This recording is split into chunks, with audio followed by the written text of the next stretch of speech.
오늘 본문은 이렇게 시작하죠. 그 후에 이렇게 시작을 합니다. 요한복음 6장 4절을 보면은 이 오늘 본문 이전에 있었던 사건들, 일련의 사건들, 오병이어부터 있었던 그 사건들이 일어난 시점을 유월절 무렵으로 기록을 하고 있습니다. 그리고 오늘 본문 2절은 초막절이 가까워졌다라고 말씀을 하고 있죠. 초막절은 유월절, 맥추절과 더불어서 이스라엘의 3대 절기 중에 하나로 불리는 절기입니다. 그리고 그 3대 절기 중에 마지막 절기이기도 하죠. 수장절이라고도 불리는데 시간 순서로 놓고 보면은 유월절, 맥추절, 오순절이라고 부르는 맥추절, 그리고 초막절. 이 초막절의 시기를 대략 10월 중순 정도로 봅니다. 그래서 그 후에라고 들어가 있는 시간은 유월절이 우리의 그 부활절 무렵이잖아요. 그래서 대략 이 유월절부터 초막절까지의 시간은 대략 6개월 정도로 볼 수가 있습니다. 그리고 그 6개월 동안 그 후에 에서 이 초막절에 이르는 이 6개월 동안 예수님이 갈릴리에서 복음을 전하셨다라고 오늘 본문을 말씀을 하고 있는 거예요.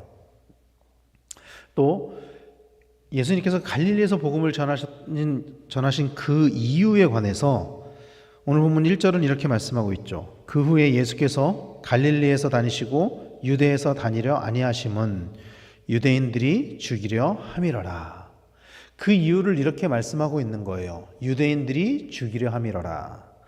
그러면 왜 유대인들은 예수님을 죽이려고 했었느냐? 요한복음 5장 18절에 이렇게 말씀하고 있습니다. 유대인들이 이로 말미암아 더욱 예수를 죽이고자 하니 이는 하면서 그 이유를 말씀하는 거죠. 안식일을 범할 뿐만 아니라 하나님을 자기의 친아버지라 하여 자기를 하나님과 동등으로 삼으심이러라. 이렇게 말씀을 하고 있어요. 일단 예수님은 유대인들의 관점에서 보면은 그 예수님은 안식일 규례를 어긴 것처럼 보였어요. 예수님의 그 행위들이 안식일에 병자를 고치시고 특히 요한복음 5장 18절 말씀은 어떤 사건에서 이어지는 말씀이죠? 38년 된 병자, 그 병자의 이야기잖아요. 병자로 하여금 자리를 들고 가게 했어요. 노동으로 여겨지는 일을 하게 했습니다. 그래서 안식일 규례를 어긴 것처럼 보였어요. 유대인들의 눈에. 그리고 하나님을 자기의 친아버지라고 주장을 했습니다. 사실 실상은 예수님이 곧 하나님이시죠. 그러나 하나님을 친아버지라고 주장한 그런 이유로 인해서 유대인들은 예수님에 대한 적대적인 감정을 숨기지 않았습니다. 예수님을 대놓고 죽이려고 했습니다. 그러나 그렇다고 해서 예수님이 그러면 유대인들이 두려워서 죽음이 두려워서 유대로 가지 않으셨는가? 그렇게 오해해서는 안 돼요. 그거는 오해입니다. 물론 예수님도 완전한 인간으로 이 땅에 오셨기 때문에 고통을 느낄 수 있었습니다. 고통을 느낄 수 있으셨죠. 그리고 죽음의 의미에 관해서도 누구보다도 잘 알고 계셨습니다. 그렇기 때문에 우리가 잘 아시는 것처럼 겟세마네에서 그런 기도를 하셨죠. 할 수만 있거든 이 잔을 내게서 옮기시옵소서. 그러나 예수님은 십자가에 못 박히시는 것을 두려움 때문에 거절하지 않으셨어요. 두려움을 가지고 계셨지만 그 두려움 때문에 거절하지는 않으셨다라는 것입니다. 예수님에게 중요한 것은 두려움이 아니에요. 예수님에게 중요한 것은 예수님에게 주어진 사명이었습니다. 왜 당신이 이 땅에 오셨는지 그 사명이 가장 중요한 것이었다라는 거예요. 그랬기 때문에 오늘 본문에서 예수님은 유대로 가지 않고 갈릴리에 계셨던 것입니다. 왜요? 아직 예수님의 때가 이르지 않았기 때문인 거죠. 무서워서 가지 않은 게 아니라 아직 예수님의 때가 이르지 않았기 때문에 가지 않으셨다는 것입니다. 그렇다면 예수님의 때는 언제를 의미하는 것일까요? 오늘 우리가 읽은 본문에는 예수님의 때를 가리키는 말이 반복적으로 나오죠. 6절과 8절에서 예수님은 자신의 때를 말씀하고 있습니다. 그리고 그 말이 나온 배경은 형제들의 권유 때문이었어요.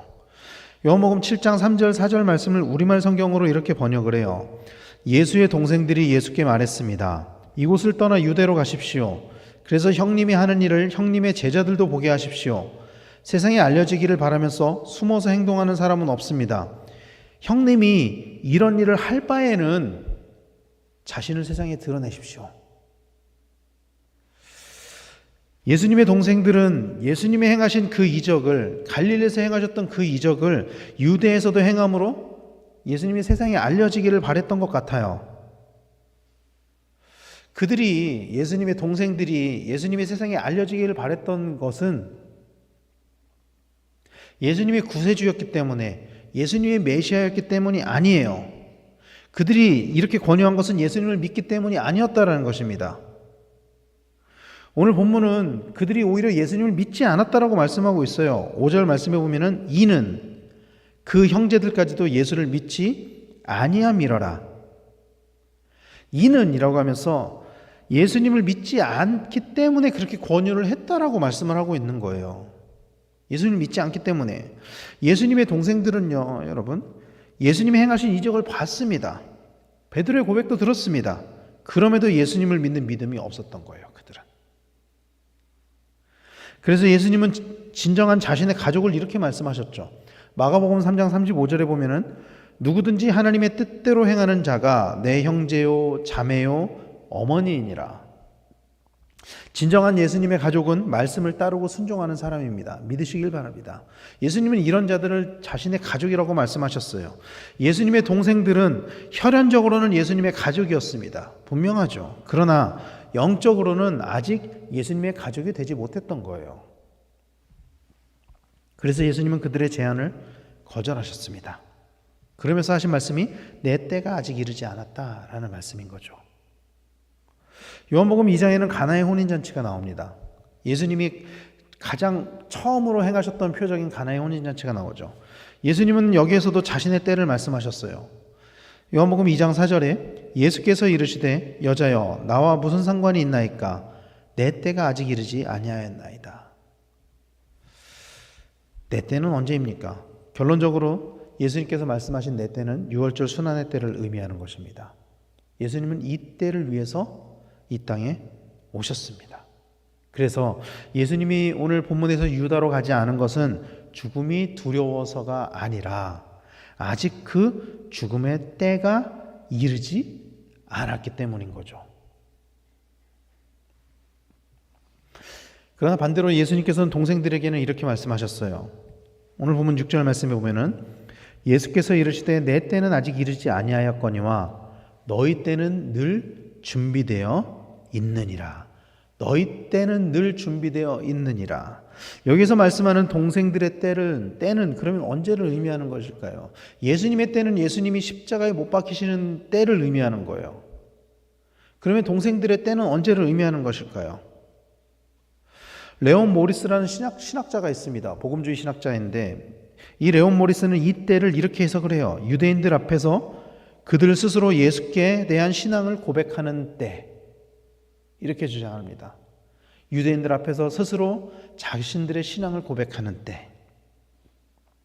예수님이 십자가에서 순환을 받는 때는 일회적이죠. 한 번이죠. 그러나 형제들이 예수님을 메시아로 고백하고 예수님을 나타내는 그 때는 박해 속에서도 계속된다는 점에서 이 때가 가지고 있는 이중적인 의미를 우리는 이해해야 합니다. 그리고 이것은 더 이어져서 오늘 우리에게도 우리의 때가 있다라는 것을 우리는 기억을 해야 합니다. 예수님의 동생들이 그랬듯이 우리도 예수님을 구세주로 인정하는 때가, 그 때가 있다라는 것이죠. 그 때가. 예수님은 이 때를 위해, 자신의 때를 위해 이 땅에 오셨고 또 우리에게 이 때를 주시기 위해 이 땅에 오셨습니다. 이것이 예수님의 사명이었어요. 요한복음에 보면 예수님은 자기 스스로를 계속 반복적으로 이렇게 말씀하세요. 보내심을 받은 자, 보내심을 받은 자, 반복적으로 말씀하세요. 그 이유가 이 때, 그 때를 이루시기 위함이라는 것입니다. 그리고 우리가 다 아는 것처럼 예수님은 그 때를 이루셨습니다. 그리고 오늘 우리에게도 우리의 때를 요구하고 계신 것이죠. 예수님의 가족들은요, 오늘 본문에 보면 예수님을 믿지 않았어요.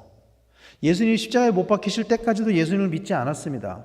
예수님의 가족들은. 그러나 나중에 예수님의 가족들에게도 예수님의 메시아로 믿어지게 되는 때가 오게 되었던 것 같아요. 그때가 언제인지 명확하게 기록을 하고는 있지 않지만 그때가 왔던 것 같습니다. 그래서 그때에는 예수님의 가족들도 예수님을 믿게 되었죠. 그래서 우리가 다 아시는 것처럼 그 이후에 예수님의 동생 야고보는 어떻게 되죠? 교회의 지도자가 되죠. 초대교회의 지도자가 예수님의 동생 야고보였습니다. 그리고 예수님의 또 다른 동생 유다, 이 유다는 아마도 유다서를 쓸 정도로, 이 유다서의 저자를 유다로 보거든요. 많은 신학자들이. 그 정도로 초대교회에서 중요한 역할을 감당했다라는 거예요. 물론 예수님의 동생 중에는 이름만 나오는 요셉이나 시몬, 그리고 이름도 나오지 않는 여동생들도 있었던 것으로 추정이 되는데 성경 말씀을 보면은, 그래도 야고보나 유다와 같은 동생들은 그 때를 맞아서 예수님을 구세주로 영접하고 초대교회에서 중요한 역할을 감당했다라는 것입니다. 사랑하는 성도 여러분, 오늘 우리가 살아가고 있는 이 시간은 길다면 길고 짧다면 짧은 시간이지만 중요한 것은 모든 시간이 다 등가성을 가지고 있는 것은 아니에요.